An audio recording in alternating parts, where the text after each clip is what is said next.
Si vous avez besoin donc de poser des questions en cours de route, je vous propose d'utiliser le chat, donc les bulles de BD à droite de l'écran.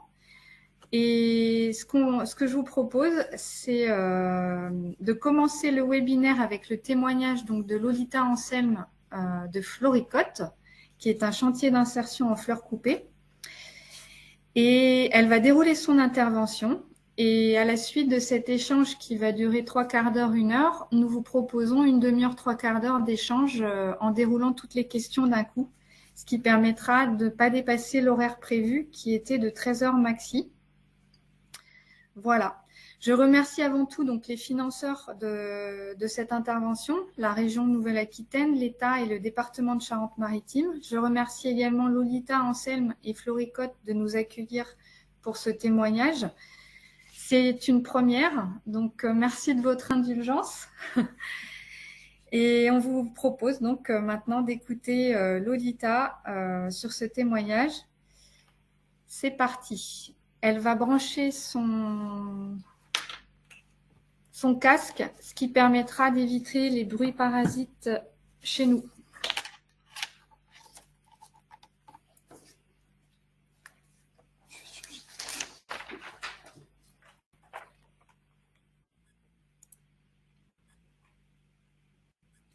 Là, il ne me voit pas en fait. Si, il faut. Voilà. Je me mets là.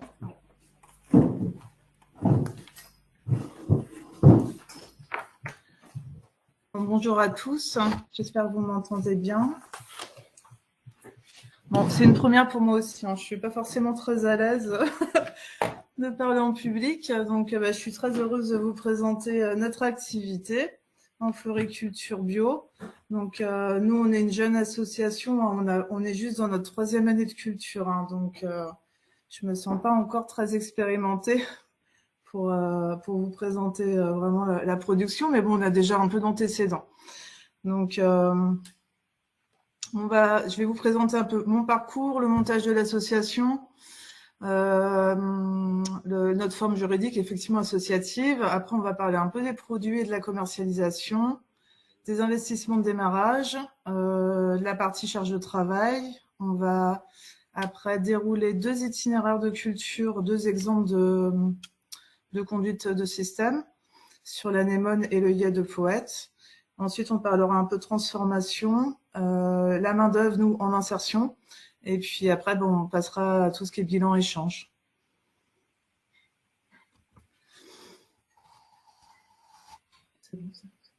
Donc moi je suis issue d'un double cursus. En fait, j'ai passé mes diplômes au départ. J'ai fait une orientation d'aménagement du paysage. J'ai passé un BTS, une licence. J'ai travaillé plusieurs années en fait en aménagement paysager et en fait j'ai repris une formation adulte en tant qu'ingénieur agronome à Bordeaux Sens Agro. Qui était orientée en fait en production végétale avec une spécialisation en agroécologie. J'ai mis après quelques années à savoir ce que je voulais faire. J'ai quand même bien tâtonné. Au départ, je voulais m'orienter plus sur de la production de plantes aromatiques médicinales, avec toujours une idée où j'étais intéressée par l'horticulture.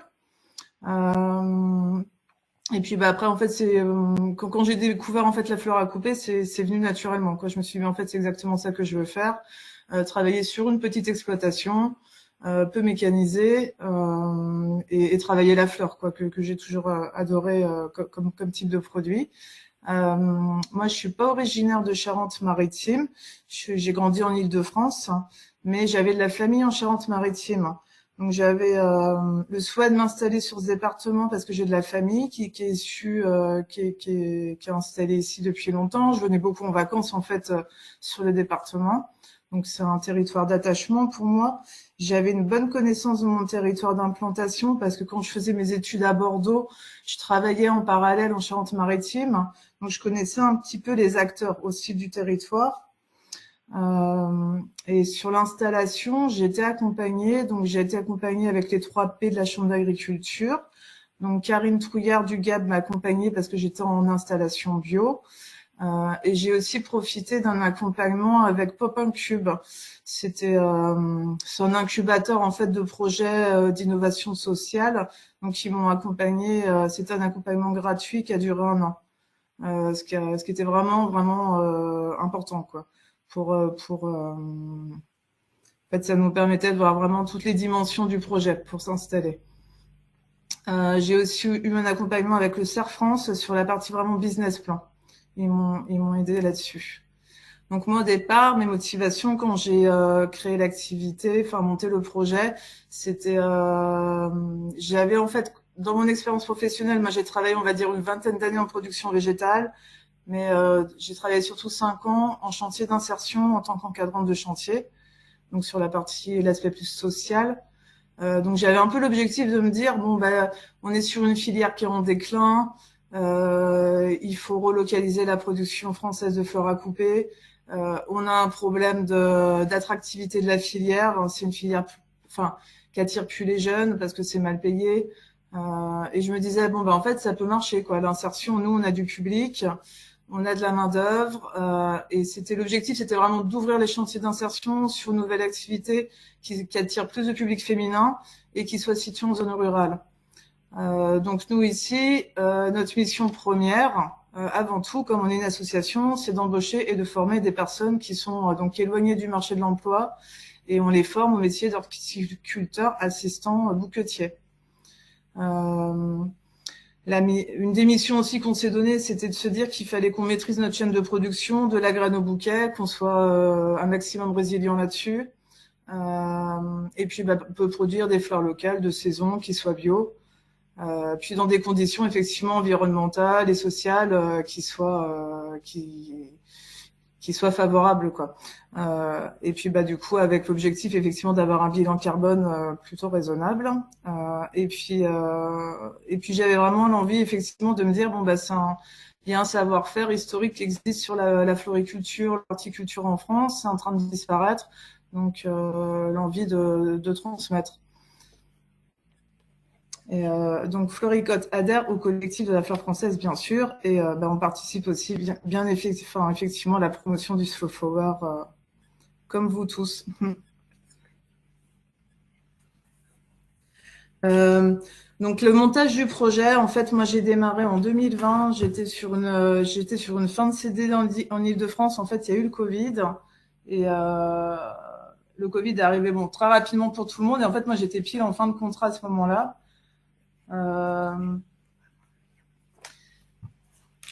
J'ai quitté l'Île-de-France un peu précipitamment pour confiner en Charente-Maritime et en fait, j'ai démarré rapidement le montage du projet, donc ça a pris quand même 2 ans, ce qui est pas très long pour monter un chantier d'insertion. Ce qui a été vraiment compliqué, en fait, c'est la recherche de foncier, de foncier agricole, quoi. Mais tout projet, je pense qu'on soit dans l'agricole, soit nous dans l'économie sociale et solidaire, c'est toujours la difficulté. Sinon. J'ai eu il y a beaucoup eu le bouche à oreille qui a fonctionné. J'ai passé des annonces. J'ai eu quand même beaucoup de pistes infructueuses avant de trouver la parcelle sur laquelle on s'est installé. Donc à chaque fois on a une piste qui aboutit pas, il faut rebondir. Le montage d'un projet, c'est les montagnes russes. Il y a des moments où tout avance, d'autres moments où tout bloque. On a beaucoup de remises en question. C'est vraiment un parcours du combattant, quand même, il faut le dire. Donc après, du coup, moi j'ai créé l'association en mai 2021. Sur la fin de l'année 2021, j'ai eu mon agrément en fait d'atelier chantier d'insertion avec la direction du travail. Et pareil, sur la même période, à 2 mois après, on a trouvé une parcelle avec Vinci Autoroute qui nous a été mise à disposition gratuitement. Donc, on a 3000 mètres carrés avec du bâti. Il y avait l'accès à l'eau. Il y avait l'électricité sur place. Donc, voilà, c'était une opportunité à saisir. Donc, avec eux, on a signé un bail de 6 ans. Le temps que Vinci fasse quelques travaux dans les bâtiments, on a démarré l'activité en fait en avril. Et là, du coup, on a pu faire nos premières embauches. On a embauché notre première équipe en insertion de 7 salariés. Et moi-même et la personne que j'ai embauchée sur l'encadrement d'équipe, on est passé aussi salariés de la structure. Et puis après on a une asso, donc on a un conseil d'administration qui est composé de 5 personnes au démarrage. On a passé toute la production en AB dès le départ. Avant, c'était des friches qui n'étaient pas cultivées. Donc, du coup, on n'a pas eu à attendre les 3 ans de conversion. En mai 2022, après, on a dû faire une DP travaux pour monter les serres. En juillet, on a eu l'urgence de faire de créer un nouveau forage. En fait, on avait un forage existant, mais qui n'était pas assez profond. Donc, il a fallu en faire un nouveau. Et puis, dès l'été, on a pu commencer nos premières ventes. Enfin, timidement, quoi. Et après, en octobre, on a fait une demande de volume d'irrigation. Nous, c'est l'organisme ici en Charente-Maritime, c'est l'OIGC, et cette demande nous a été refusée. Disons que on peut quand même redire que d'être une femme, d'être non issue du milieu agricole et d'être en bio, on n'a pas été beaucoup soutenu par le milieu agricole conventionnel. Et nous, ici en Charente-Maritime, on est quand même sur des terres, il y a beaucoup de céréales produites, beaucoup de vignes. Du coup, on est un peu... Enfin, comme on est une association, nous, en chantier d'insertion, on n'est pas très bien vu, en fait, on va dire, par nos collègues en agriculteurs. Alors au niveau donc de la situation géographique, donc nous on est implanté donc en Charente-Maritime, donc en région Nouvelle-Aquitaine. On est en zone rurale, on est en zone rétro-littorale en fait. On est à peu près à 30 km des bassins économiques de Saintes, Rochefort, Saint-Jean d'Angély. Nous ça fait partie de nos 3 bassins principaux de commercialisation et aussi d'embauche de nos salariés en insertion. Au niveau conditions pédoclimatiques, on est sur des sols limono-argileux. On est sur un département où on a quand même beaucoup de pluviométrie en automne, en hiver. Un climat assez doux, peu de gelée sur la période hivernale. Voilà. Après, au niveau aide financière au démarrage, moi, j'ai pas fait de demande de DJA parce que j'avais déjà plus de 40 ans au moment de mon installation. En fait, nous, comme on est une association, j'ai pu faire beaucoup de demandes de subventions au niveau de la région Nouvelle-Aquitaine. Et en étant chantier d'insertion, en fait, on bénéficiait aussi d'aide au démarrage de l'État, du département. Et après, j'ai cherché des sous au niveau de fondation d'entreprise.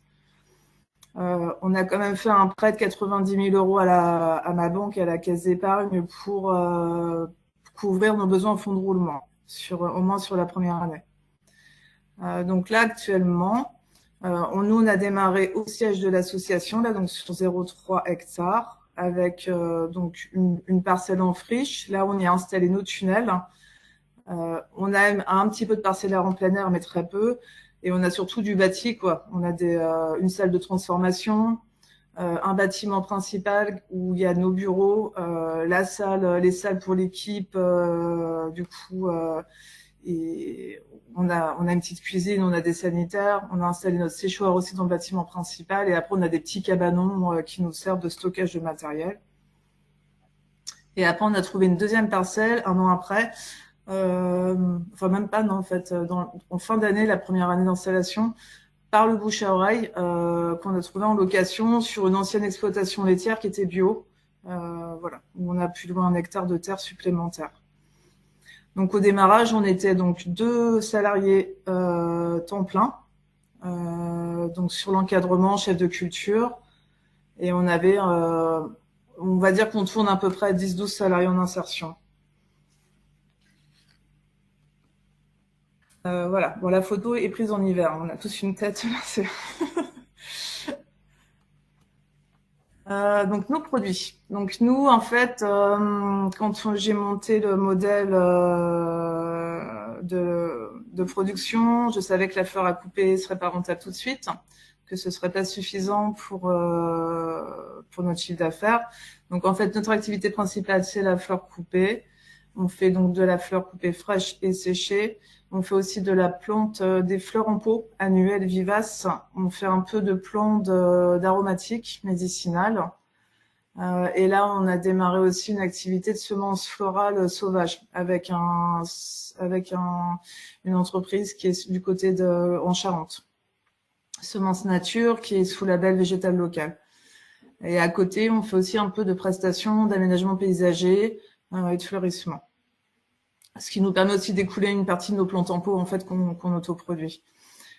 Au niveau des débouchés commerciaux, nous, on est une association, donc en fait, on n'est pas assujetti à la TVA et en fait, au niveau du service des impôts sur les sociétés, on n'a pas l'autorisation de faire un marché. En fait, ce serait un peu une distorsion de concurrence par rapport aux producteurs classiques. Puis, je vous avoue que même en interne, on aurait du mal en fait à assurer un marché, surtout si c'était hebdomadaire le week-end, on aurait beaucoup de difficultés.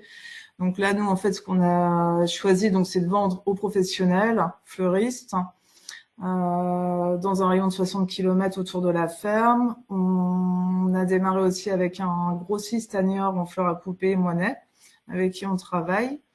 Et après, en fait, au départ, moi, j'avais un peu dans l'idée de vendre en magasin bio. Et en fait, ça n'a pas pris du tout sur notre département. On a essayé les Biocop, on a essayé le marché de Léopold. Enfin, voilà, ça fonctionne pas. Et en fait, on s'est retourné rapidement vers les magasins de producteurs. Parce que, du coup, il y avait il y avait une baisse de la bio, là, sur les dernières années. Et les magasins de producteurs, avec l'engouement pour les produits locaux, ça a bien fonctionné. Et puis, c'est surtout qu'avec eux, on est en dépôt-vente. Alors, ils prennent pas de risques. Et puis après, on fait 2 foires aux plantes par an à la ferme, ce qui nous permet quand même de faire venir les gens sur site. Donc au printemps, à l'automne. Et après, du coup, sur commande, on vend en particulier. On a des commandes aussi un petit peu des communes pour des pièces pour des pièces commémoratives. Et tout ce qui est prestations fleurissement, là on travaille pas mal avec les collectivités et les particuliers. Alors, au niveau des investissements de départ, donc nous, on avait une parcelle nue, on n'avait rien en démarrage, on démarrait vraiment de loin. Donc, les objets d'investissement principaux, on va dire, au démarrage, ça a été les tunnels. On a fait monter les tunnels parce qu'on n'était pas équipés. Donc, le montage coûte très cher. Mais du coup, on a fait implanter 2 bitunnels. Donc, on a deux bitunnels de 550 mètres carrés. Donc, un pour la fleur à couper et il y en a un qui est dédié à la partie plus pépinière. Tout ce qui va être effectivement, ce qui a coûté très cher, c'est tout ce qui est forage et matériel d'irrigation. Ça, c'est un gros investissement. On n'a pas fait le choix d'acheter un tracteur. On est parti sur un motoculteur. Après, il y a tout ce qui est chauffage de plants. On a acheté des nappes chauffantes. Je me suis renseignée sur d'autres systèmes, mais ça coûtait très très cher, des chauffages au gaz. Donc du coup, on est resté sur un système plus simple. Après, il y a tout ce qui est petit matériel, tous les contenants horticoles, les plaques alvéolées, les arceaux. Et puis après, on a acheté la chambre climatique, on ne l'a pas achetée immédiatement, elle est venue en année 2. Mais elle était indispensable, on a testé l'activité sans, et en fait ici on n'a pas nos bâtiments, la chaleur est vraiment concentrée dans les bâtiments en fait, donc dès qu'on n'a pas si on veut garder nos fleurs sur le printemps et l'été en fait, un maximum, là c'était nécessaire qu'on investisse dans une chambre froide. On a acheté juste un déshumidificateur pour la partie séchage de plantes qui fonctionne très bien. Après, effectivement, on a récupéré une tondeuse autoportée. Ça a été un don à l'association. Et en fait, on a un petit tracteur avec gyrobroyeur qui nous est mis à disposition sur notre 2e parcelle par la famille à qui on loue 1 hectare de terre agricole. Après, on a aussi récupéré du petit matériel d'un exploitant qui avait arrêté son activité en fleurs à couper, qui l'a réorienté en maraîchage. Donc, voilà. Mais c'est des investissements, il faut vraiment y penser au démarrage. C'est vrai que ces fois, on hésite un peu sur les choix à faire, mais faut pas hésiter à voir un peu grand. Faut pas hésiter à se projeter sur les années qui arrivent, quoi. Sur les besoins, anticiper les besoins sur déjà les 3 à 5 premières années, quoi.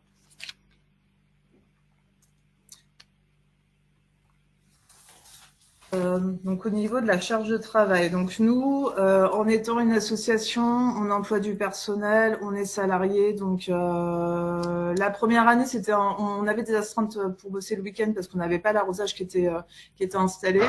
Et on essaye de travailler 5 jours sur 7. à part quand on fait nos foires aux plantes 2 fois par an. On arrive à s'organiser en bossant 5 jours sur 7. Au niveau livraison, donc nous, on a décidé, pour communiquer avec les fleuristes avec qui on travaille, en fait, on leur envoie un disponible tous les vendredis, on va dire de mars à septembre-octobre. Ils passent commande, ils nous renvoient par mail le bon de commande complété. On leur demande de leur envoyer avant le lundi midi. Le temps après, nous on refait la coupe le lundi, on prépare les commandes et on peut les livrer soit le mardi, soit ils viennent à la fin retirer les produits. En termes de récolte, on fait 2-3 passages par semaine. Vraiment en haute saison, on peut monter à 3-4, mais bon, ça dépend de la météo, ça dépend des commandes. Après, oui, comme on ne travaille pas le week-end, effectivement, on perd quand même un peu de fleurs le week-end, quoi. Au niveau après livraison, donc le mardi, on livre en général les fleuristes, et puis mardi, mercredi, en fait, on livre tous nos magasins de producteurs, parce que comme on en a plusieurs, ça nous prend quand même le mardi matin, le mercredi matin en livraison. Éventuellement, le vendredi, des fois, on fait un réapprovisionnement magasin de producteurs, mais c'est pas systématique. Puis après, tous les jours, hein, on a de la récolte, on va avoir du semis, de la préparation du sol, de la plantation, du désherbage, des choses un peu récurrentes. Alors, si on fait une petite planification d'organisation de travail à l'année, on va dire qu'en gros, nous, on démarre la saison en février par les premiers semis.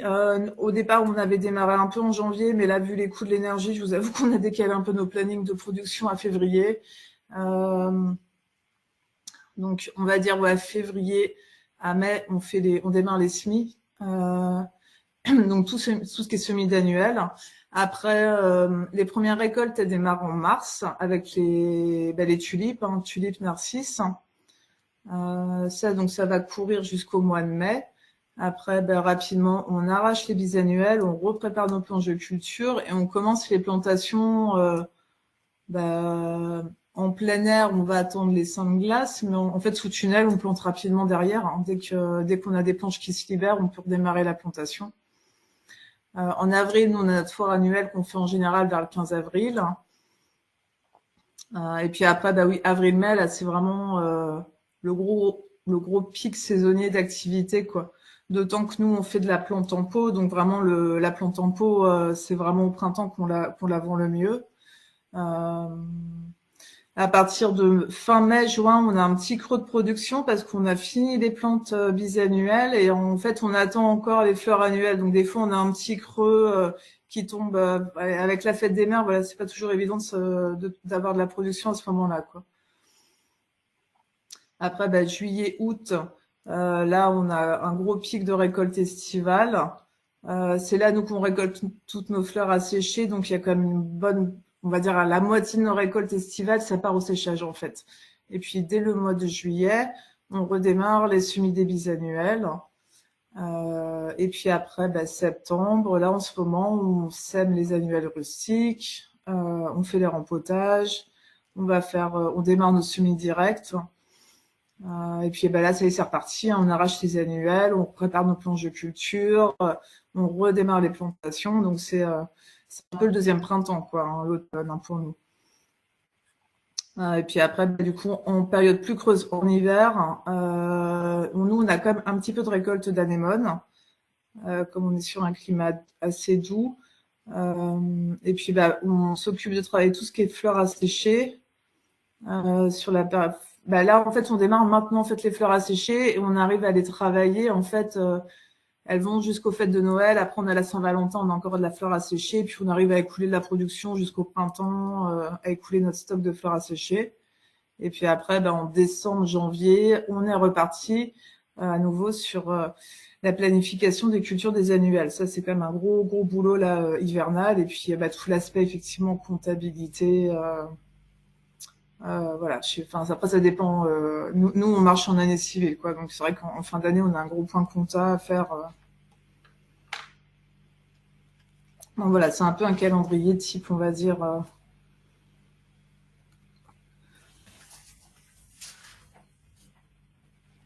Alors, donc maintenant, on va parler un peu de la conduite du système de culture. Alors nous, au niveau de nos espaces, donc nous, on a 2 parcelles qui sont à 7 km l'une de l'autre, ce qui est pas simple dans la logistique, dans l'organisation.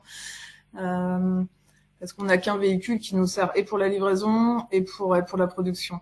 Donc on a notre parcelle principale, donc il y a un tunnel, une chapelle qui est dédiée au semis de 225 mètres carrés. On a récupéré des tables pour mettre notre nappe chauffante. Ça, j'ai réussi à les récupérer avec une exploitation qui fermait du côté de Royan. Ensuite, on a la même surface de tunnel, mais là en orgel où on conserve toutes les plantes en pot. Et après, donc, on a un autre bitunnel, là de 550 mètres carrés. Donc, lui, c'est un tunnel froid. Et là, on y cultive nos fleurs à couper. Donc, on va dire qu'en termes de... On cultive à peu près 30 annuels, une vingtaine de bisannuels. Et sur notre partie plein champ qu'on a récupéré donc en location à 7 km de chez nous, comme on n'est pas sur place tous les jours, on n'a pas de tunnel là-bas et on est sur une gestion un peu plus extensive. Du coup, on a implanté des arbustes. Moi, j'ai privilégié des essences quand même. On a pas mal d'essences un peu méditerranéennes, de la myrte, du pistachier. On a mis du laurier thym, de l'eucalyptus. C'est vrai que comme nous, on fait des bouquets, on manque toujours de feuillage. Donc, c'est important d'en avoir. Là, nous, on les a implantés. Je pense que peut-être l'année prochaine, on va pouvoir commencer un peu des récoltes, ou peut-être cet hiver. Mais ça peut mettre 3 à 5 ans, hein, je pense, pour certaines, à pouvoir être récoltées. Et après, on a implanté aussi 800 pivoines en plein champ. Et puis, on a une trentaine de vivaces. On a une parcelle de 1000 mètres carrés où on a mis nos semences florales. Et tout ce qui est fleurs à sécher, c'est cultivé sur la parcelle plein champ là d'1 hectare. Donc là, vous avez voilà une petite idée un peu de notre assolement. Bon, c'est pas une grosse surface, mais c'est déjà largement suffisant à entretenir pour une équipe de 10-12 personnes.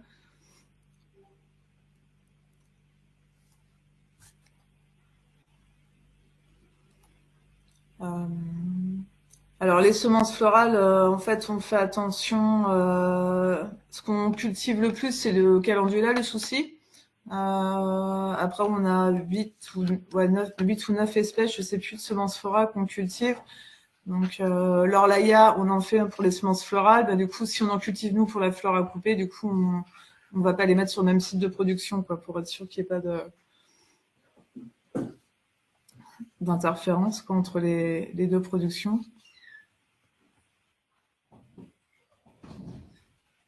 Donc là, sur les photos, la photo à gauche, là, c'est notre tunnel à fleurs coupées. Là, c'est de l'anémone qui est en production. Et puis les photos à droite, c'est les tables à semis en bas, vous voyez, avec les plaques alvéolées. Et puis toute la partie plante en pot au-dessus. Donc ça nous fait déjà une belle surface de multiplication. Des petits exemples de culture florale, digitale, tulipes, narcisses, sur le printemps. Donc c'est la partie pépinière plante en pot. C'est un espace qui est quand même souvent délaissé, où on n'y consacre pas assez de temps, mais bon, voilà, on fait ce qu'on peut. Alors, donc si on parle un peu d'implantation. Donc nous, on fait un peu de semi-direct, mais je vous avoue qu'on n'est pas très bon sur les semi-directs. Donc on limite un maximum. Maintenant, on fait un maximum en plaque alvéolée parce qu'on a eu trop de loupés. On a acheté un petit semoir manuel, mais bon, je sais pas, on n'est pas encore. On a des petits rouleaux, mais je sais pas, ça fonctionne pas comme on voudrait. Donc on travaille quand même beaucoup donc sur de la micro, je sais pas si on dit micro mini-motte en plaque alvéolée. On a 3 tailles de plaques, on a du 96, du 150, du 240.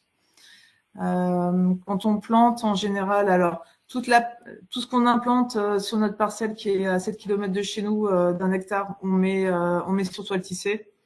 Ici au siège, ça dépend. Ça dépend des densités. Si les densités sont vraiment élevées à 64 plants mètre carré, on va pas mettre de toile. En été, on peut mettre de la paille à la place de mettre des toiles. Ça dépend des choix qu'on fait. Disons que ouais, on va implanter sous tunnel tout ce qui est les fleurs les plus qualitatives en fait, qui vont rapporter plus, qui vont avoir les plus grosses densités de plantation. Donc je sais pas, tout ce qui est campanule, on va les mettre sous tunnel, les œillets, on va les mettre sous tunnel, les anémones, les renoncules. Renoncule, on a essayé l'année dernière en plein air et on s'est complètement planté. Il a plu tout l'hiver, on a vraiment tout perdu.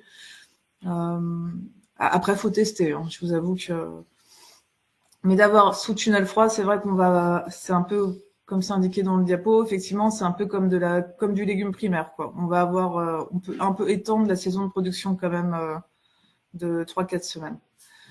Là, cette année, les œillets de poète, ils ont commencé à fleurir dès fin février, en fait. Donc c'est intéressant, quoi. En plein champ, on va avoir des densités effectivement un peu moins élevées, quoi. Donc nous, on travaille donc principalement motoculteur, on travaille aussi à la grélinette. On fait alors, on a des planches, effectivement, qui font, en général, on essaye d'harmoniser la taille de nos planches de culture. C'est plus facile, juste pour calculer aussi nos densités, pour tout harmoniser, le plan de culture, c'est plus facile. Donc, en général, elles font 1 mètre, on a 30 mètres de long, on a des passe-pieds qui font 45. On a des grillages de tutorage pour donc soit du 12,5, 12,5, soit du 20-20. L'intérêt grillage, il peut y avoir un étage ou 2 étages de grillage selon les espèces. Et après, on met principalement des gaines de goutteur partout, sauf dans les tunnels, on a goutteur et aspersion. L'aspersion, c'est quand même pas mal à la plantation, de donner un petit coup d'aspersion. Voilà. On a préféré installer les deux. Enfin, j'ai préféré installer les deux systèmes sous tunnel.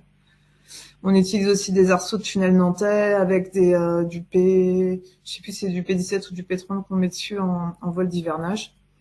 Et après, des herbages manuels partout.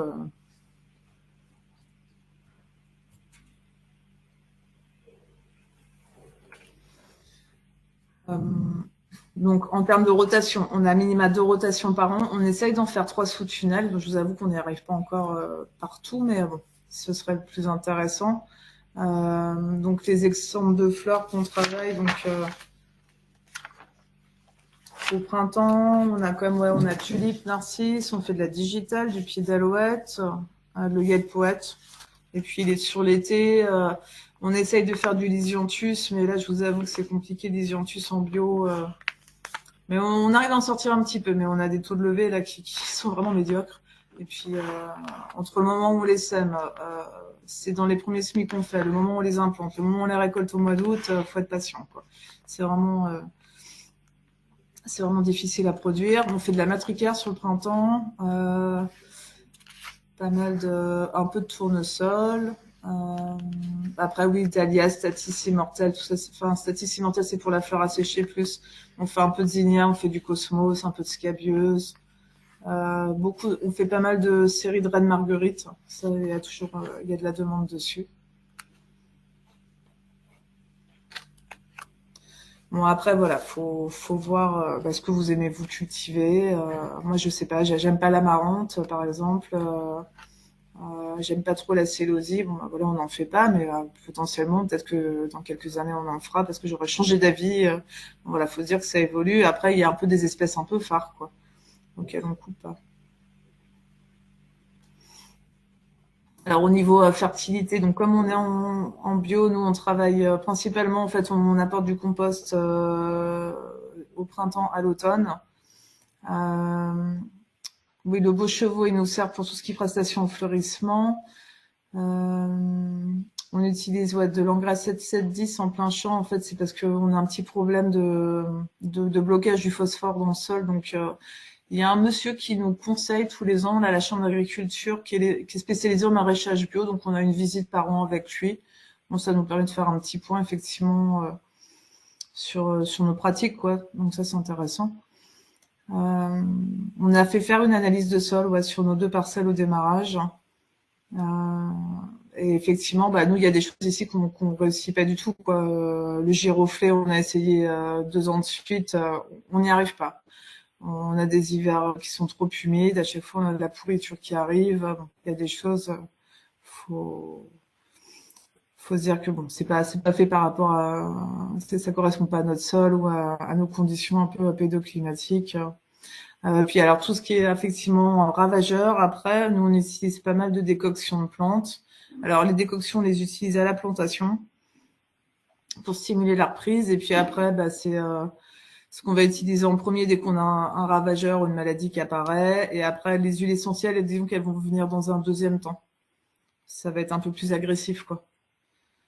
On utilise pas mal de panneaux englués. Enfin, c'est surtout, on a un gros problème de mouches de terreau au niveau de nos semis, dont on a changé de marque de terreau. Enfin, mais bon, c'est un peu mieux, mais bon, c'est pas encore ça. Après, on a pas mal de pucerons, verts, noirs, la nigère, beaucoup qui nous embêtent, du pythium, la fusariose. Mais c'est vrai que comme on est en année 3, pour le moment, on n'est pas trop embêté, quoi. Je pense que ça va venir assez rapidement, là, parce que comme on fait beaucoup de rotation, c'est vrai que nous, sous tunnel, on manque un peu d'espace, donc on n'a pas, pour le moment, on n'a pas démarré de faire des engrais verts. Et bon, il y a un moment, il va falloir effectivement tourner un peu, faire des engrais verts, et parce qu'on va avoir quand même des problèmes phyto qui vont revenir assez régulièrement. Puis là, on voudrait essayer d'implanter un peu de plantes pour faire nous-mêmes un peu des infusions, des décoctions. Donc, on va essayer cet automne, on va essayer la reine des prés, mélisse et peut-être un peu de tanésie.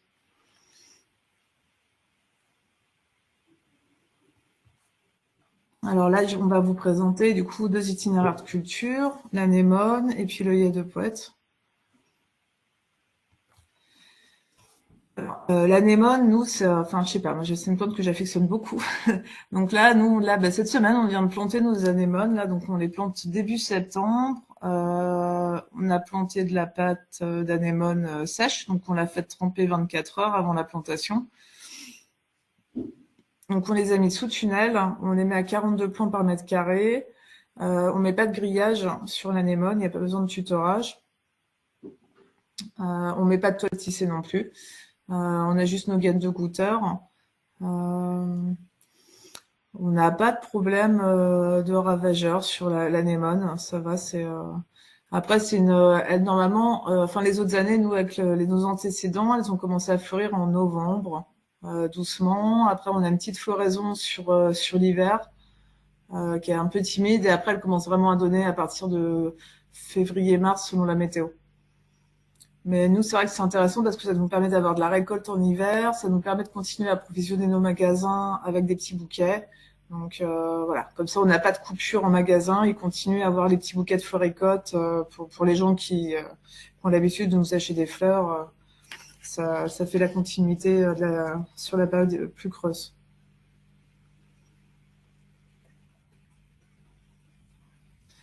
Euh, Après, donc nous on fait aussi de la œillette poète. On en fait beaucoup sur l'année. Alors ce qu'on réussit le mieux, c'est l'œillette poète sur le printemps. Donc le guide poète là on a fait les semis là, ils sont déjà bien démarrés. Je pense qu'on va les planter d'ici un mois. Il n'y a pas de pincement sur le guide poète. C'est assez facile à produire. C'est les séries Sweet qu'on utilise, qui sont bien florifères. Et sur l'œillet de printemps, ce qui est intéressant, c'est qu'on a une première vraie floraison, et après il y a quand même une belle remontée de floraison. Donc on peut les garder en culture quand même comme plusieurs semaines, quoi.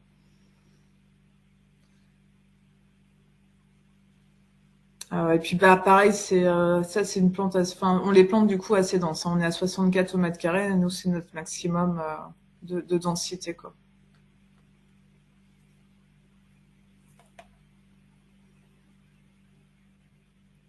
Alors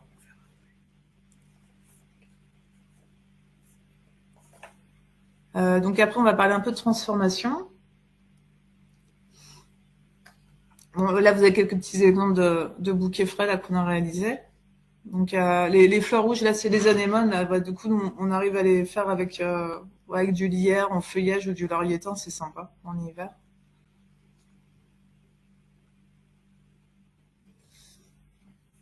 Donc la partie séchage.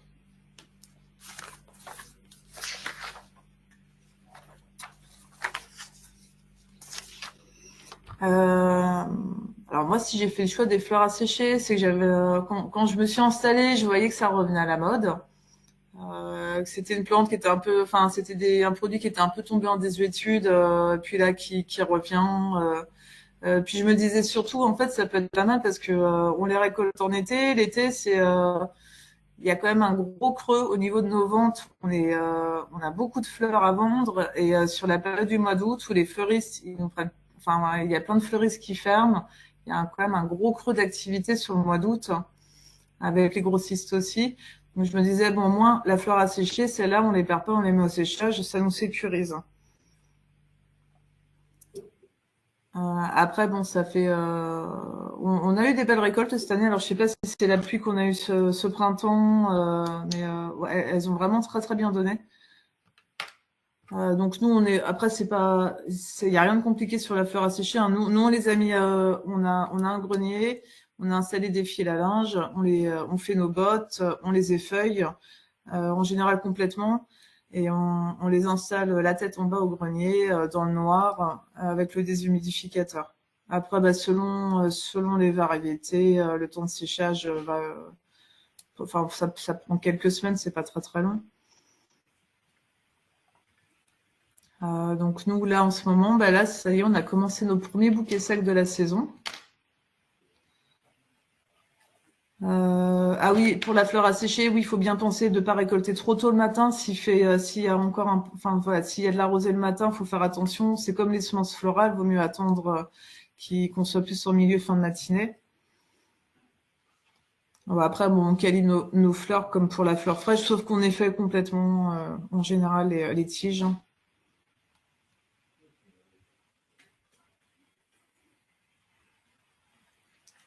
Et après, ben, nous, on fait du bouquet. En fait, on a les mêmes tarifs que sur nos bouquets frais, hein. Nous, on travaille 3 modèles de bouquets. Les petits à 9, on est juste en dessous de la barre des 10 euros quand on a 9,90. On a un modèle après qui est plus autour de 20 euros, un modèle à 30. On fait aussi des demi-couronnes de fleurs séchées. On n'est pas très cher sur nos fleurs à sécher. Après, nous, on n'est pas sur La Rochelle, on n'est pas sur Bordeaux, quoi. Donc, c'est pas les mêmes.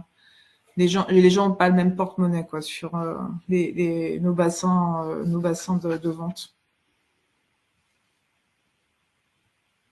Et puis, bah, pour l'équipe, c'est intéressant parce que travailler le bouquet frais ou le bouquet sec, ça n'a rien à voir. Donc, c'est vraiment un travail. Enfin voilà, on a sorti des jolies choses l'année dernière, mais je sais pas, c'est pas la même chose, quoi. Ça se travaille pas de la même manière. Mais bon, c'est d'autant plus enrichissant et valorisant pour l'équipe de travailler ce type de produit.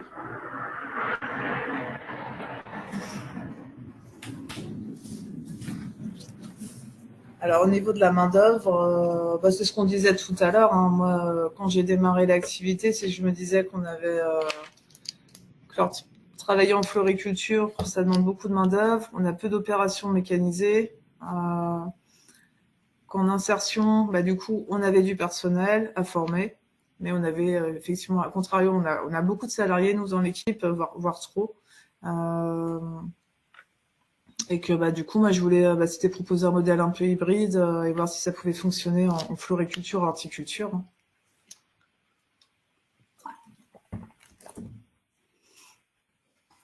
Alors, Floricote, alors il y a d'autres chantiers d'insertion qui font de la fleur à couper, mais alors du coup, moi, j'en connais 2 en Île-de-France, dont un qui fait du maraîchage et de la floriculture. Donc Floricote, ouais, c'est la première ferme florale en insertion Nouvelle-Aquitaine. C'est vrai que nous, on fait toutes nos activités. Enfin, on a plusieurs ateliers de production, mais on est que sur le végétal, quoi. Et sur la fleur ou la plante en pot. Donc en 2023, donc nous, on était donc 2 permanents. On tourne à peu près à 10-12 personnes en insertion. En fait, on a 2 sessions de recrutement par an. Donc en fait, selon les périodes, ça va varier un petit peu. Nous, ils sont à 30 heures par semaine, l'équipe. Donc, en fait, ils ont les lundis, les vendredis après-midi où ils travaillent pas. Sur leur temps de travail, ils ont aussi de l'accompagnement. En fait, il y a une accompagnatrice socio-professionnelle qui les voit en rendez-vous individuel, qui leur fait faire des ateliers collectifs sur la recherche d'emploi, enfin sur plein de thématiques. Et en général, on va les garder entre 6 mois à 1 an et demi avec nous. On peut pas, de toute façon, les garder plus de 2 ans. On n'a pas le droit, quoi. Donc, en fait, nous, la difficulté, c'est qu'on a beaucoup de personnel. Alors, ce qui est un plus. Mais alors après, il faut les former. On a un public très hétérogène. Donc, cette année, on est content parce qu'on a plus de femmes que d'hommes sur le chantier. Mais après, on a des profils jeunes. Alors, jeunes pour la direction du travail, c'est moins de 26 ans. On a pas mal de profils seniors, plus de 50. Alors, je sais plus si c'est 55 ans ou 50 ans pour eux seniors. On a beaucoup de personnes avec des reconnaissances de travailleurs handicapés. C'est très varié. Et après, donc on a un turnover important dans l'équipe. Donc en fait, c'est vrai qu'on est plusieurs encadrants, mais en fait, on passe notre temps à répéter les mêmes choses. Ils sont épuisants quand même. Et après, faut faire. En fait, c'est à nous d'adapter notre posture de formateur, quoi, en fait, au métier, quoi. Faut être avec eux, quoi. Il faut les accompagner tous les jours, et puis faut faire aussi. Selon les capacités de chacun, parce qu'il faut se dire que on a certaines personnes dans l'équipe qui ont une cadence de travail, ils sont en capacité d'aller bosser dans le milieu ordinaire, d'aller bosser sur une exploitation classique, si c'est leur projet. Mais pour une bonne moitié d'équipe, faut faire avec leurs difficultés. Il y a pas mal de problèmes de santé dans l'équipe aussi, donc faut adapter tout ça, quoi. Mais disons que c'est aux encadrants, c'est à nous d'adapter notre manière de transmettre le métier, quoi, selon les capacités de chacun.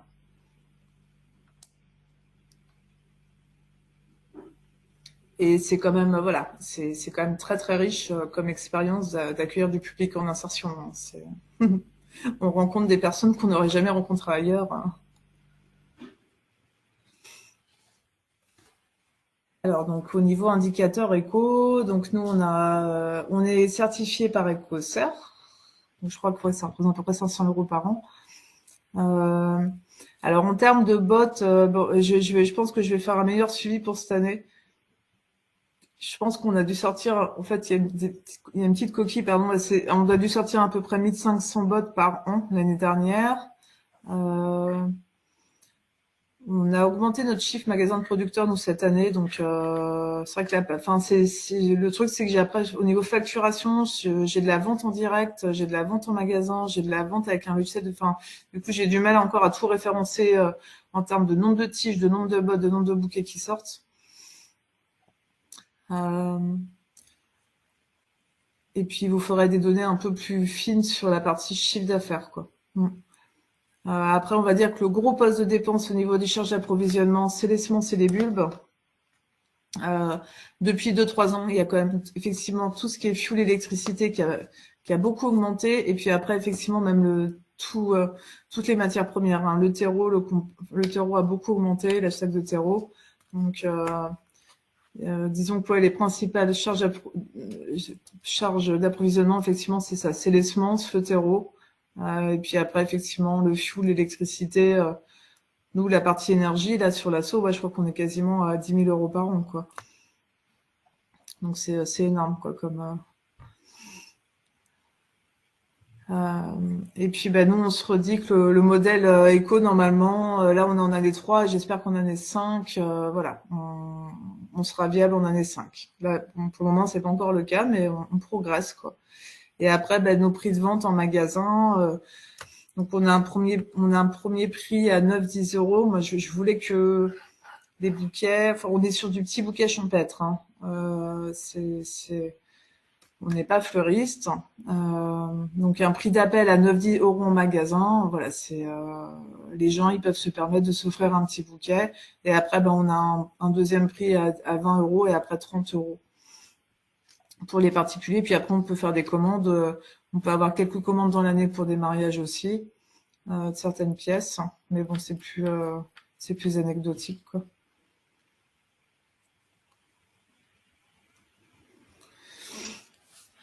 Alors, si on fait un bilan, je dirais que voilà, on apprend tous les jours. C'est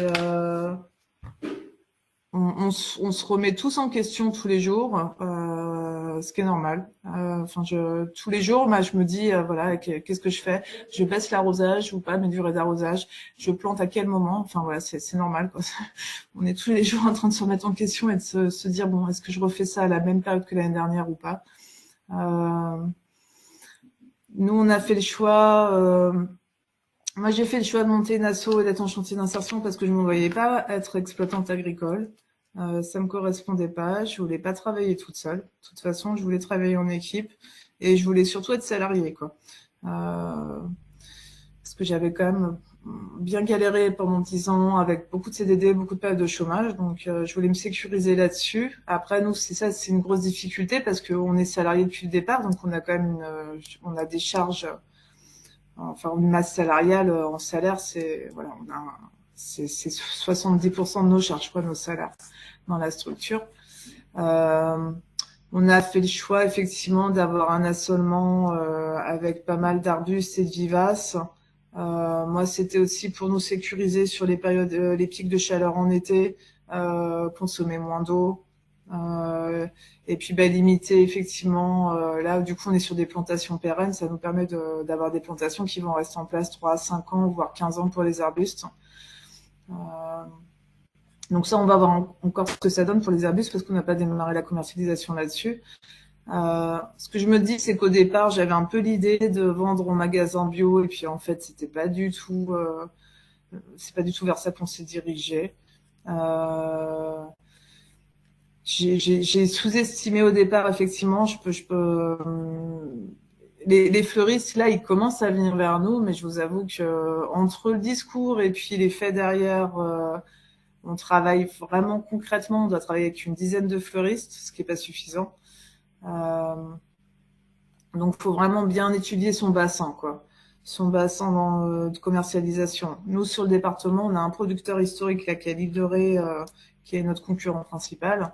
Mais bon, faut trouver sa clientèle, quoi.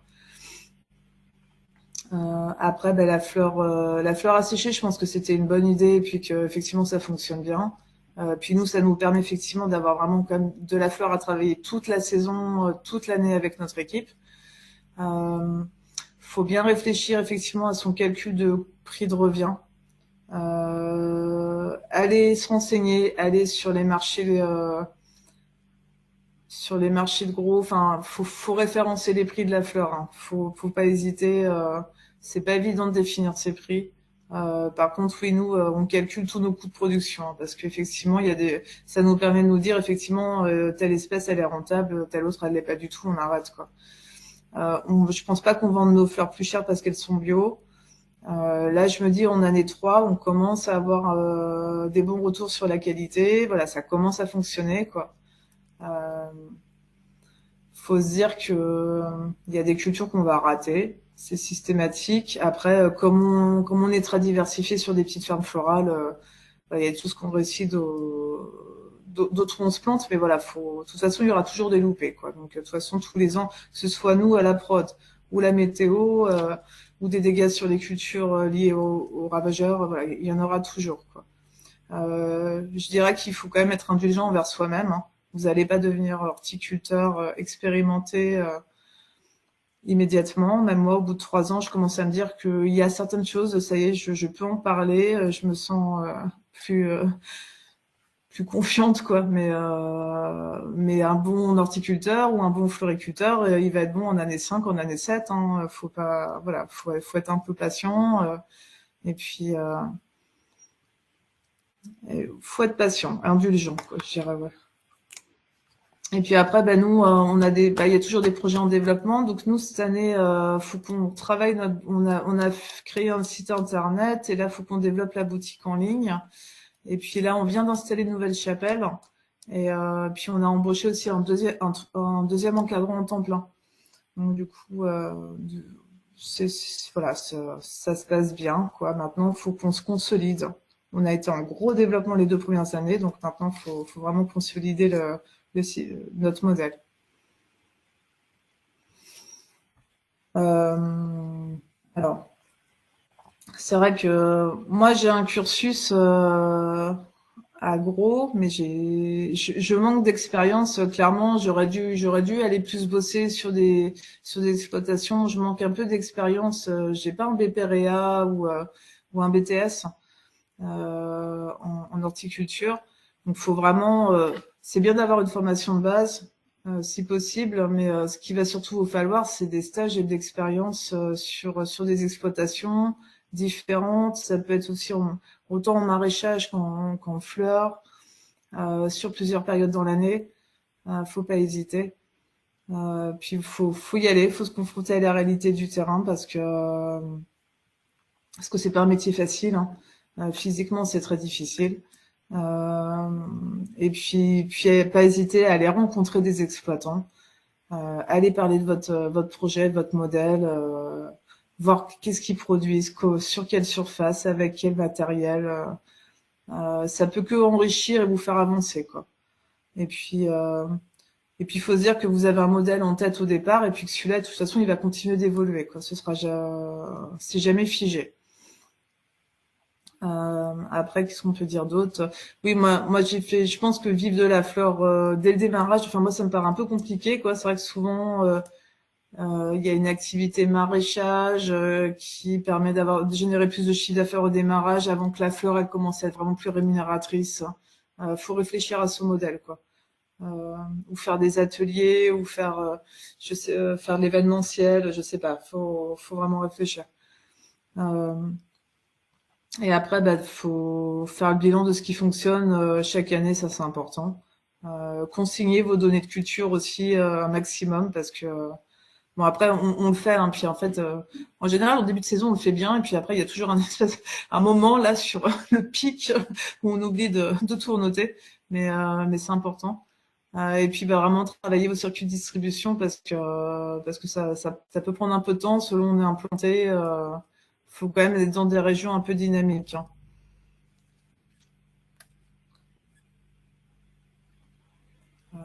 Il en restait une. Ah, voilà. Alors oui, monter son entreprise, c'est pas facile. Faut se faire accompagner, ça c'est important. Après, c'est une activité qui est chronophage. On bosse toute l'année, beaucoup. En saison, ouais, on compte bien 10-12 heures par jour de boulot. Il faut vous faire des pauses. Il faut poser des congés parce que il y a un moment ça va craquer de toute façon. Donc faut s'accorder des moments où effectivement on part, on fait autre chose. C'est primordial. Faut bien réfléchir à cet investissement de démarrage. Moi, je pense qu'il faut pas avoir peur d'investir et de voir grand et de voir loin, quoi. Parce que et puis souvent, on peut se dire, enfin, j'ai déjà entendu dire que quand on était des femmes, on avait tendance à faire des investissements moindres par rapport à des hommes.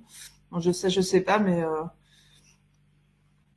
bien dimensionner son projet et pas hésiter. Voilà, il faut vous équiper, quoi. C'est primordial. Euh, S'installer dans un bassin économique, ouais, plutôt dynamique, ce qu'on a dit tout à l'heure. Et puis effectivement, ça demande beaucoup de compétences, hein, d'être floriculteur ou floricultrice. Il y a vraiment du travail physique de force et puis de travail très minutieux. Et puis il faut être capable quand même de supporter les conditions météo, quoi, hein, parce que c'est pas évident de travailler toujours dehors. Euh, Nous, la fleur, c'est vrai que c'est un support qui est intéressant pour l'équipe. C'est même limite trop riche parce qu'ils ont trop d'ateliers, trop de choses à retenir. Des fois, ils s'y perdent un peu, les pauvres. Mais, euh, mais au moins, c'est hyper enrichissant pour nous. En termes d'apprentissage, c'est vraiment un atelier vraiment intéressant. Après, ouais, s'installer à plusieurs, moi, je pense que c'est une bonne idée parce que quand on s'installe tout seul ou toute seule, être à la fois sur la production, sur la commercialisation, ça me paraît compliqué, quoi. Bon, voilà. J'espère que ça vous a intéressé. Merci beaucoup Lolita. Il y a beaucoup de questions dans le chat, donc ce qu'on vous propose sur le temps d'échange, c'est peut-être de commencer à répondre aux questions du chat et ensuite, bien sûr, toutes les questions orales seront les bienvenues. Dès que vous souhaitez intervenir à l'oral, on vous demande de dire qui vous êtes, nom, prénom et votre métier. Voilà, juste avant de poser votre question. Alors Lolita, la première question du chat, c'était la reine Marguerite est-elle en plein air? On en fait en plein air et on en fait sous tunnel. En fait, on fait les deux, ouais. Qu'est-ce qu'un panneau englué? Ah, les panneaux englués, c'est les panneaux jaunes ou bleus qu'on voit, c'est des pièges chromatiques en fait. Donc selon la couleur, ça va pas. C'est pour attraper différents ravageurs, quoi. Donc nous, les panneaux jaunes, ils nous servent pour la mouche de terreau, par exemple, ouais. Donc ça, on les installe au-dessus de soit nos tables de semis, soit au-dessus des planches de culture. Je crois qu'il faut que ce soit à peu près à 40-50 cm du sol. Est-ce que vous avez trouvé facilement vos fournisseurs de matériel, tunnels, bâches, etc.? Ah, ouais. Ah, c'est une grande recherche, ça. Ouais, ouais. Plus les fournisseurs, les semenciers, ouais, on passe notre temps à chercher des fournisseurs, ouais. Ouais, ouais. Non, moi, je suis passée, c'est vrai que nous, on est en Charente-Maritime, donc du coup, on n'est pas très loin du bassin d'Angers, quoi. Il y a quand même pas mal de fournisseurs là-bas, donc les tunnels, oui, on est passé par un fabricant JRC qui est du côté d'Angers. Il y a le réseau Agricem chez nous. Nous, on travaille avec Agricem, fait partie du réseau Point Vert, parce qu'ils sont vraiment à côté de chez nous. Donc tout ce qui est oui terreau, pot, on passe par eux. Mm. Et après les semenciers, ouais, on continue toujours de chercher des nouveaux semenciers en fait, ouais. Parce qu'on veut toujours trouver des semenciers qui ont des nouvelles variétés. Donc, Pour rester dans le matériel, ouais. les grillages de tutorage, mouton ou vrai grillage à fleurs? Nous, on est passé par, nous, on les a récupérés en fait d'un exploitant qui avait arrêté son activité, mais il va falloir que je réinvestisse pour en acheter. Ouais, si j'avais mince, pardon, il faudrait que je retrouve le. J'ai un fournisseur, mais qui est en Grande-Bretagne, je crois qu'on m'a redonné comme nom.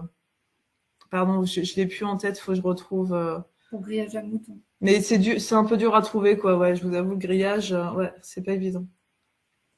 Il y a plusieurs questions sur les prix. Comment vous avez Oui. établi vos tarifs pro et particuliers? Si vous les mettez à jour fréquemment, les prix moyens, on a répondu a priori. Et s'il y a une différence en sec et en frais? Non. Alors après, il y a une différence. Notre coût de production est pas le même en frais en sec. On essaie quand même de comptabiliser la partie séchage dans le produit sec, en fait, parce que finalement, il coûte quand même un peu plus cher que le frais. Non, nos prix. Donc, bien faire ses coûts de production. Ouais, puis enfin, nous, on voulait rester sur des prix abordables, quoi. Donc, c'est vrai que ce qui parle le mieux chez nous, c'est tous les petits bouquets. En fait, les bouquets à 9,90, c'est vraiment le produit ce qu'on vend le plus, hein, finalement, quoi. Mm. Est-ce que vous avez fait une étude de marché? Oui. Oui, mais bon, c'était pas hyper pertinent à l'époque. Mais après, ouais, ce qui nous a pris du temps au démarrage, en fait, c'est que bah, forcément, on a démarré la saison en avril. C'était très compliqué. En 2022, il faisait très très sec. Donc, on a passé beaucoup de temps à préparer le sol, à réussir nos plantations pour l'été. Et en fait, on a toute la fleur qui est arrivée. Et puis, en fait, j'avais pas commencé à démarcher les fleuristes, quoi. Donc en fait, notre clientèle, elle n'était pas formée à ce moment-là. Ouais, c'est très compliqué. Faut vraiment aller rencontrer les fleuristes de votre département, vous faire connaître. Mm. Donc, oui, vous vous êtes fait accompagner, on vous l'avait dit au début. Ouais, oui, j'ai fait une étude de marché quand même, ouais, Et donc, sinon, accompagnement chambre d'agriculture, vous avez dit, et Oui, Serre France oui, sur la compta. ouais, c'est ça. Est-ce que vous arrivez à rémunérer correctement vos salariés et vous-même? On a une convention collective en fait, donc je peux pas proposer un salaire. Nos salariés en insertion, ils sont payés au SMIC. Et puis nous après, bon, on n'est pas rémunéré enfin, on arrive à se rémunérer. De toute façon, on n'a pas de choix, on est salarié, quoi. Donc en fait, on, on est obligé, quoi. Mais il faut bien anticiper de se dire, on peut vivre de son chômage. Quand j'ai monté le projet, moi, j'étais sur mon ARE avec Pôle Emploi, ce qui m'a permis de monter le projet. Et après, effectivement, il fallait que ça s'arrête, quoi. Parce que faut bien se dire, ok, les 2 premières années, je peux vivre effectivement sur mon chômage, mais faut se rémunérer au moins en année 3, quoi, parce qu'il y a un moment où il faut vivre de son travail, quoi. C'est pas possible. Mm. Est-ce que vous vendez des plants de fleurs aux professionnels? Ce que je suis en train d'étudier actuellement, peut-être sur du plan d'aromatique médicinale, ouais. Et donc là, la personne en question cherche des plants de delphinium en particulier. Ah, d'accord. Des questions sur le personnel en insertion. Sont-ils mobiles et se déplacent-ils de manière autonome ou y a-t-il des transports groupés organisés? Ah oui, non, on n'a pas de transport groupé organisé. Alors effectivement, comme on est en zone rurale, il n'y a pas de transport en commun. Ça va, on a moins de difficultés. La première année, en fait, l'équipe, effectivement, on avait des gros problèmes de mobilité. Il y avait des allocations de vélos électriques, voitures sans permis. Là, ça va. Et on a une équipe qui est un peu plus mobile, donc c'est bon, c'est facilitant, ouais. Mm. Avez-vous des fournisseurs pour les bulbes à conseiller?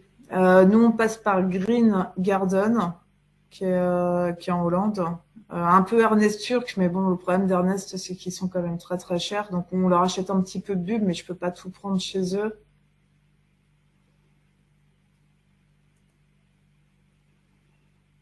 Comment s'organise le recrutement des salariés en insertion? Le recrutement, en fait, nous, ils nous sont prescrits par Pôle emploi, enfin France Travail, pardon, l'émission locale, le département pour les gens en RSA. En fait, on diffuse une annonce sur un site spécialisé qui s'appelle les emplois de l'inclusion. On est obligé de diffuser là-dessus. Et puis, on fait 2 sessions de recrutement par an. Et après, nous, il faut que la personne soit forcément inscrite à France Travail ou bénéficiaire RSA. Mais même les bénéficiaires RSA, je crois qu'ils vont devoir être inscrits aussi à France Travail. Ça va être obligatoire. Les fleuristes avec lesquels vous travaillez mettent-ils en avant auprès de leurs clients que ces fleurs proviennent d'une exploitation en insertion? Que ça vient d'une asso, oui. Qu'on est bio aussi. Oui, oui, quand même, ils le mettent un peu en avant, ouais. Ils jouent le jeu, quoi, ouais. Ceux avec qui on travaille régulièrement, ouais, bien sûr. Alors, si maintenant vous préférez poser vos questions à l'oral, n'hésitez pas en n'oubliant pas de vous présenter avant. Merci. Alors, il faut rallumer son micro pour poser la question.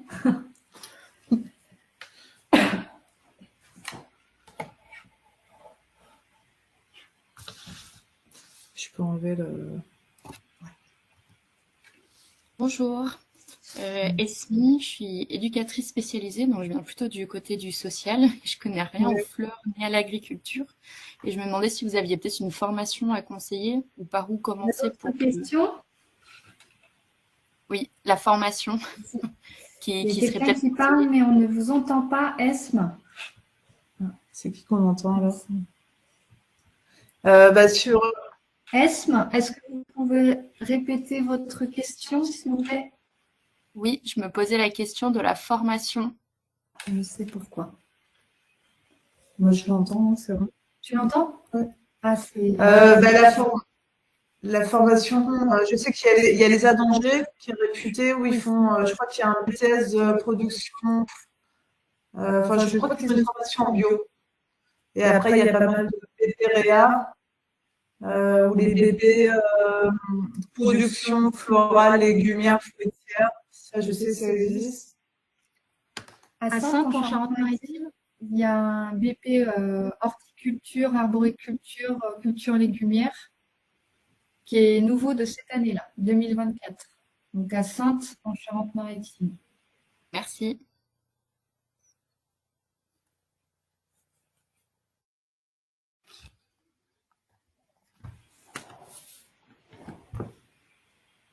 D'autres questions? Est-ce que vous m'entendez?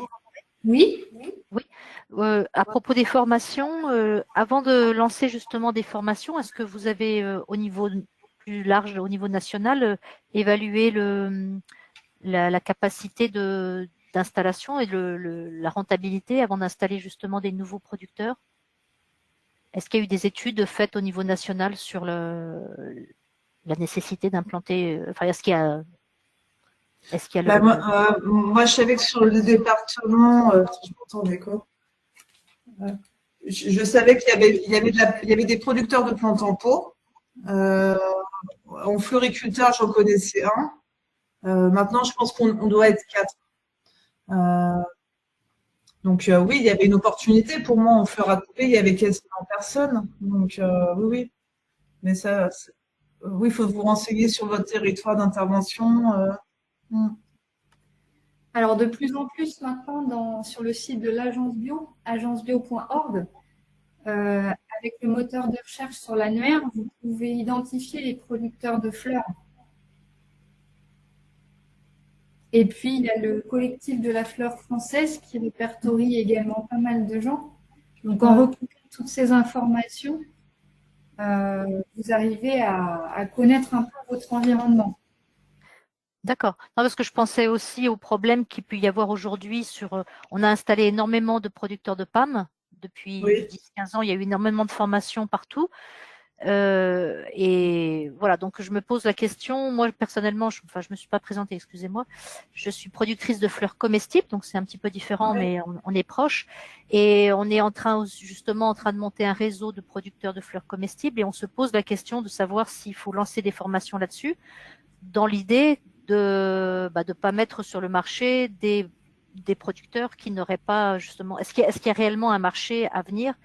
Tout à l'heure, Lolita parlait de la difficulté de fonctionner avec les fleuristes qui ont déjà des réseaux internationaux bas de gamme, pas chers, et que c'est difficile justement aujourd'hui d'implanter des réseaux locaux qui sont économiquement et écologiquement évidemment beaucoup plus intéressants pour le territoire, mais qui pour les producteurs sont pas forcément rentables, quoi. Voilà, c'est la question que je me posais par rapport à l'idée de mettre en place des formations et de développer cette filière. Est-ce qu'il y a réellement un marché derrière? Est-ce qu'il y a une étude économique pour montrer qu'il y a un un réel besoin, marché? ouais. Voilà, moi, nous, au niveau de la fleur comestible, c'est vraiment la question qu'on se pose, par exemple. Ouais. Je sais pas, on n'est pas sur le même produit exactement, mais je peux pas, enfin, je peux pas faire réponse bateau. Là, ça dépend vraiment de votre zone d'implantation, en fait. Hein. Nous, les touristes, en fait, à qui on va plus parler, ils vont plus être vers La Rochelle, en fait. Hein. Ce sera plus tendance à La Rochelle. Les gens, ils seront plus tournés vers le bio, vers le slow flower. Dès que moi, je suis en zone rurale, donc je sais que je sais pas, une ville comme Saint-Jean-d'Angély qui a beaucoup de chômage, qui va avoir une capacité d'achat qui va être moindre, je trouve vraiment ma clientèle, quoi. Donc, oui, c'est à étudier au cas par cas, je pense pas. Je sais pas. Effectivement, que ce soit sur la fleur comestible ou la fleur en général, il faut quand même être proche d'un gros bassin. Ça fonctionnera mieux en zone rurale et l'étude de marché est super importante, même en comestible.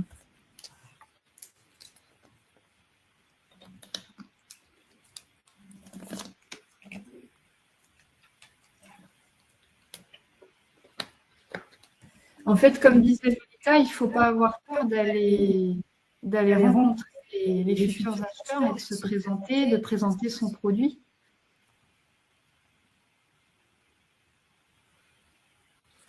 Et si je peux me permettre, j'avais une dernière question aussi, c'était par rapport au prix de vente.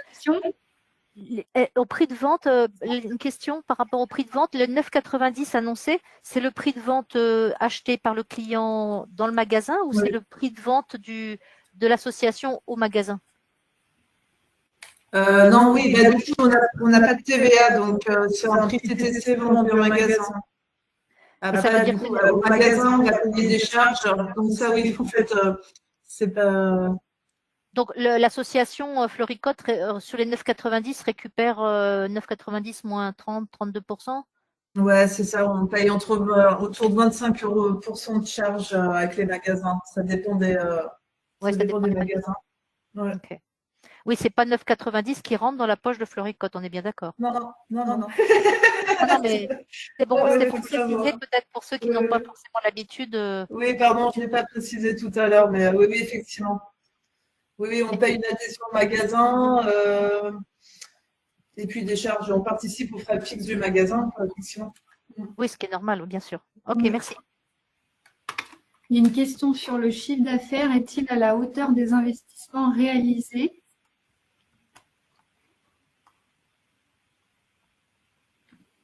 Pardon? Le chiffre d'affaires est-il à la hauteur des investissements réalisés? Ah, pas encore. Mais bon, après, les tunnels, on les amortit sur plusieurs années, sur 10-15 ans. Donc, voilà, il faut se donner un peu de temps de se développer.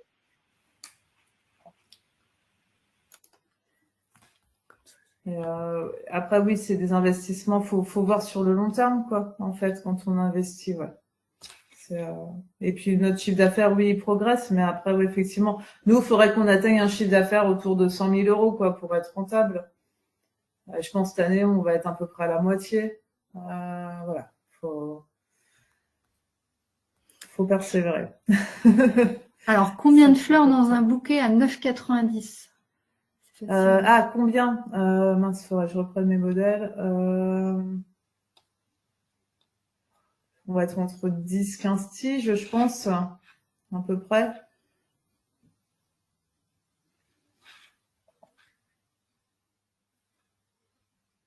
D'autres questions? Oui, moi j'ai une question. Je suis fleuriste et je vais me lancer en formation responsable de production légumière, fruitière, florale et de pépinière.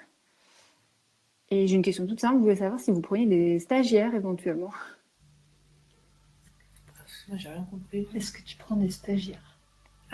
Oui, ça nous arrive. Ouais, on a un ou deux stagiaires à l'année, ouais, qu'on prend, ouais. Oui, en ce moment, on a une jeune fille qui est en formation, là, qui fait un BP, effectivement, de responsable production florale.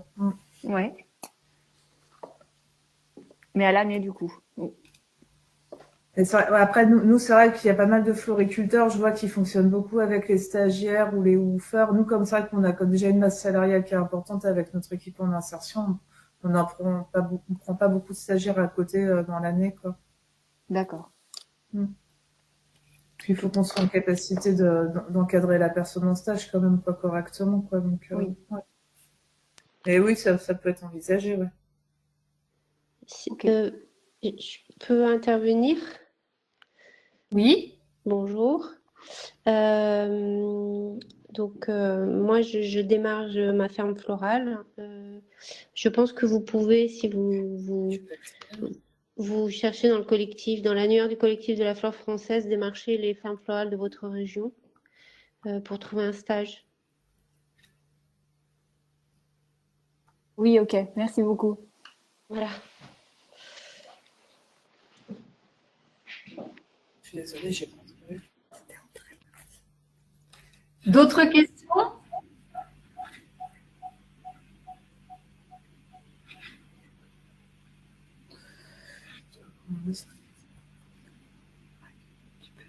Comment avez-vous présenté votre demande aux fleuristes et aux producteurs de fleurs coupées afin qu'ils ne vous voient pas comme un concurrent immédiat?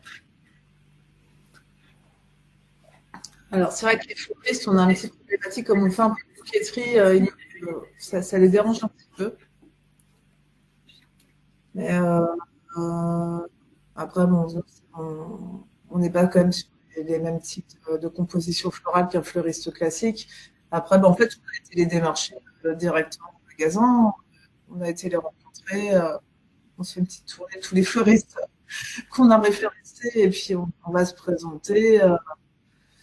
Après, je pense que ça se travaille, qu'il faut du temps, qu'il faut trouver. Après, je sais qu'il y a d'autres producteurs avec qui j'ai échangé, ou moi j'en vois un disponible toutes les semaines, mais il y en a plein où ils fonctionnent un peu à l'ancienne. En fait, ils ont leur fleuriste, ils font du phoning toutes les semaines pour leur dire voilà, j'ai ça, ça, à te vendre, qu'est-ce que tu prends? Et puis le lendemain, ils font des livraisons, ils font la tournée des fleuriste avec qui ils travaillent. Mais bon, il faut aller rencontrer les gens, quoi. C'est important de les présenter. Ça a tout de suite plus d'impact que passer juste un coup de fil, on va y aller un mail. Hein.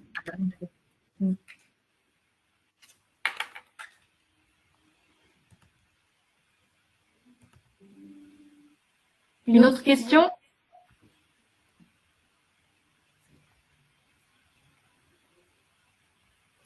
Merci pour les contacts que vous mettez dans le chat. Ça permet effectivement d'élargir le champ des recherches pour tout le monde.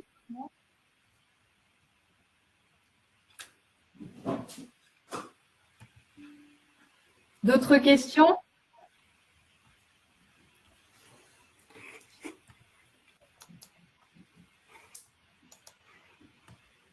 Bon. J'ai Eh peut-être ben, une question, s'il vous plaît. Donc, les questions. On vous remercie donc, pour cet échange dynamique et on espère avoir répondu aux questions, à toutes les questions orales et chat. Et n'hésitez pas, on va mettre le diaporama, enfin l'intervention en replay et vous aurez la possibilité donc s'il y a des questions tardives ou si vous souhaitez entrer en contact avec l'association Floricote, on laissera l'adresse mail. Voilà. Merci beaucoup à vous. Merci Lolita pour ce témoignage. Merci d'avoir été présente aujourd'hui pour m'écouter. Je suis contente que ça vous intéresse. Je vous souhaite bon courage dans vos installations, dans vos projets, pour celles qui sont en cours d'installation. Et puis oui, n'hésitez pas à rencontrer des producteurs, des fleuristes, quoi. C'est important de faire du réseau. Puis c'est important de ne pas rester seul, voilà, rencontrer des gens, d'avoir des partenaires, d'autres agriculteurs qu'on connaît. Enfin voilà, on est sur un travail où il faut s'entraider. Merci beaucoup. En vous souhaitant une bonne journée. Ouais. À bientôt. Au revoir. Ce qu'on peut peut-être préciser avant, c'est qu'il y a une formation fleurs coupées technique qui aura lieu prochainement en octobre avec Julie Baraguet de Bio Nouvelle-Aquitaine. Je ne sais pas si Julie, tu es encore là et que tu veux préciser quelque chose. Oui, je suis encore là. Merci. Donc oui, c'est une formation en Dordogne qui est disponible sur notre site internet et Karine, tu l'avais relayé dans ton mail à la fin avec le lien d'inscription. C'est sur une journée dans des jardins d'une productrice assez expérimentée et qui avait écrit déjà des bouquins dont Produire des fleurs en bio. C'est Brigitte Lapouge pour information. Et je suis un petit réseau de floriculteurs plutôt dans le sud sur le Lot-et-Garonne, un petit peu Gironde. Donc si certains veulent se joindre à nous, c'est avec plaisir. Voilà. Pourquoi pas en faire dans d'autres départements aussi en fonction des installations et des dynamiques. Voilà. Merci Julie. Avec plaisir. Bonne fin de journée à tous. À bientôt. Au revoir. Au revoir. Au revoir.